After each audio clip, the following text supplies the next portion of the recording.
Est-ce que t'es plutôt Solo Leveling ou The Beginning After the End? Moi, en tout cas, je vous fais mon retour. Hello, bienvenue sur ma chaîne, comment allez-vous? Aujourd'hui, je devais vous sortir ma vidéo sur les nouveautés webtoon du mois de novembre, selon Je suis, je poursuis, j'arrête. Sauf que j'ai pas eu le temps. J'étais malade, vie perso, enfin voilà, vous imaginez, c'était pas possible. Par contre, cette semaine, j'ai quand même eu le temps de lire deux webtoons que j'avais reçus pour mon anniversaire, donc souvenez-vous sur cette vidéo. Le premier, c'est Solo Leveling, et le deuxième, c'est The Beginning After the End. Toutes les deux sont sorties aux éditions K-Books. Et là, j'ai une idée de génie. Et si je vous faisais un petit retour sur ces premiers tomes que j'ai lus, un peu sous la forme d'un duel. Du coup, cette vidéo a alors un format un peu plus court que d'habitude. On va skipper le générique, on va skipper la partie engagement.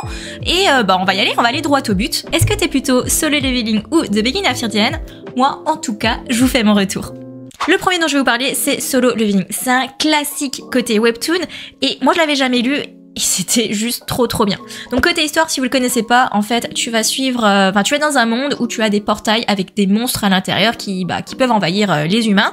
Sauf qu'on a de la chance, il y a des chasseurs, donc qui ont un peu des super pouvoirs, qui peuvent aller dans ces donjons, du coup, pour taper les monstres et empêcher qu'ils envahissent la Terre. Et donc tu vas avoir Jinwoo qui est le plus faible des chasseurs du monde, qui va faire une campagne pour avoir un peu de sous et tout, sauf qu'il va tomber sur un donjon ultra meurtrier, il y aura très peu de survivants, et quand il va se réveiller, il va se réveiller avec une interface un peu de jeu vidéo, et il va pouvoir level up comme dans un jeu vidéo, et du coup être un peu plus fort.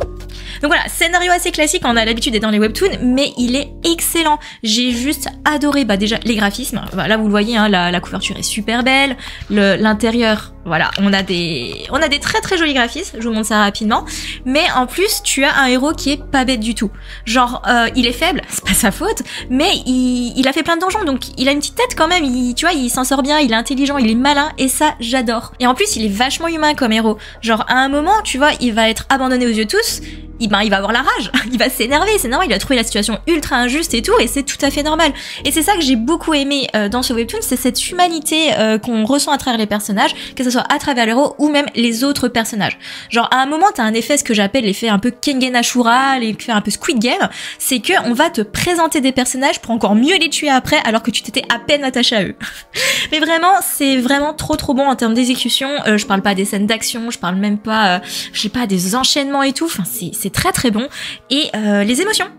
Enfin, bref, vous l'avez compris, moi j'ai adoré ce premier tome. J'arrête pas de faire d'énormes compliments dessus parce que vraiment j'ai pris une claque dans ma gueule. Je me suis même dit à la fin du premier tome, mais je crois que c'est un coup de cœur. Vraiment, je crois vraiment que c'est un coup de cœur. Donc du coup, voilà, j'ai trop hâte de lire la suite. Deuxième webtoon de ce duel, The Beginning After the End.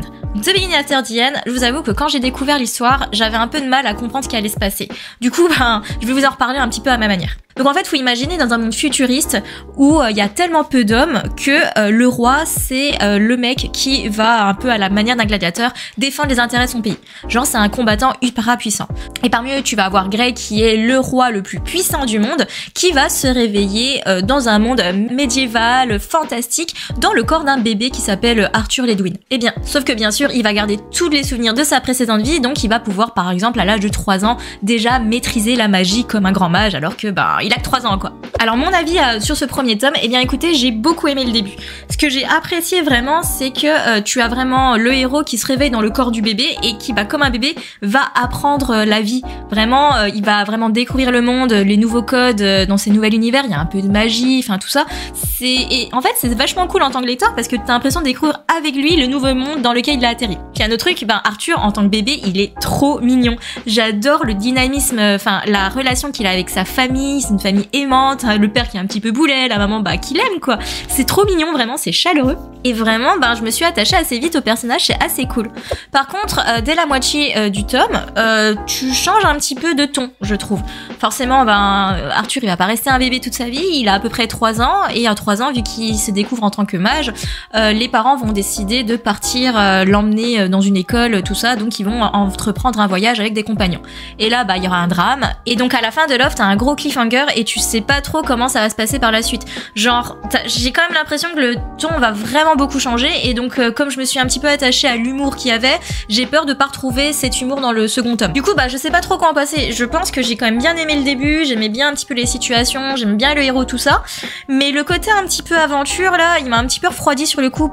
Pas parce que je m'y attendais pas, mais c'est parce que je sais pas. Voilà, je sais pas trop quoi y penser. Du coup, globalement, je dirais que j'ai moyennement apprécié ce premier tome. J'ai quand même envie de regarder la suite, hein, parce que forcément, le premier tome, tu peux pas t'arrêter comme ça. Mais clairement, c'était pas, ça m'a pas transcendé. Donc voilà, sans surprise, vous l'avez compris en m'écoutant, moi j'ai clairement préféré Solo Leveling pour la lecture de ce premier tome. Donc pour la suite, je sais pas ce que ça va donner. En tout cas, c'est clair que je vais continuer Solo Leveling. The Beginning After the End, si quelqu'un m'offre le tome 2, ou alors je vais le regarder sur internet, je vois qu'il est disponible sur Picoma, eh bien pourquoi pas. Mais là, pour l'instant, grande victoire de Solo Leveling. Donc voilà, fin de la vidéo. Donc je vous ai dit, cette vidéo serait ultra rapide. Donc si vous avez lu Solo Leveling ou The Beginning After the End, n'hésitez pas à m'en parler en commentaire si je dois continuer mes lectures ou pas. Et puis vous, hein, qui serait le vainqueur de ce duel? Moi, j'ai hâte de lire tout ça. Et puis sur ce, bye bye!